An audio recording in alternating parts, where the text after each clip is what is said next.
इस वीडियो में supreme court के 3 जजेस बेंच का रिसेंट जजमेंट जो अरावली हिल का डेफिनेशन को लेकर है उसके बारे में जानेंगे। अरावली हिल का जो डेफिनेशन है वो कोई नया मुद्दा नहीं था। In 1995 TN Godavarman versus union of India का केस आया जिसमें उन्होंने बोला कि नीलगिरी के कुछ क्षेत्र में इलीगल माइनिंग की जा रही है। उस वक्त ये मुद्दा आया है कि अरावली हिल का डेफिनेशन क्या है। बशर्ते बहुत सारे ऐसे केसेस डे बाय डे आते आए गए जिसमें ये बोला गया कि अरावली हिल का डेफिनेशन क्या है। पहले अरावली हिल का डेफिनेशन था 3 डायमेंशनल स्लोप, जिसको पूरी तरह से वैलिडेशन प्राप्त नहीं हुआ था। तो सुप्रीम कोर्ट ने एक कमेटी बनाई जिस कमेटी का नाम था मल्टी एजेंसी कमेटी।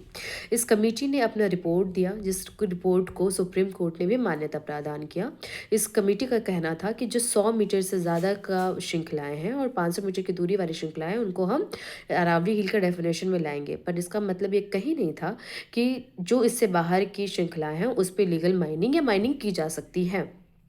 अगर आप देखिएगा तो 2014, 2018 और 2020 में भी सुप्रीम कोर्ट ने बहुत सारे ऐसे गाइडलाइंस निकाली हैं राज्य सरकारों के लिए जिस पे उन्होंने सस्टेनेबल डेवलपमेंट की या फिर माइनिंग रोकने की बात की गई है।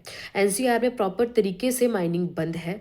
और अगर आप इस जजमेंट का पैरा नंबर 38 देखते हैं जिसमें बात करती है सस्टेनेबल माइनिंग का, और ये माइंस एंड मिनरल्स एक्ट 1857 के शेड्यूल 7 के तहत में जो मिनरल्स आएंगे उस पे ही माइनिंग की जाएगी, जैसे कि atomic minerals, gold, silver, copper जैसे अगर धातुएं पाई जाती हैं उसके लिए सरकार के साथ साथ आपको सुप्रीम कोर्ट का परमिशन भी ज़रूरी है। अगर सुप्रीम कोर्ट इसमें वैलिडेशन देगी तो ही माइनिंग की जा सकती है। Thank you.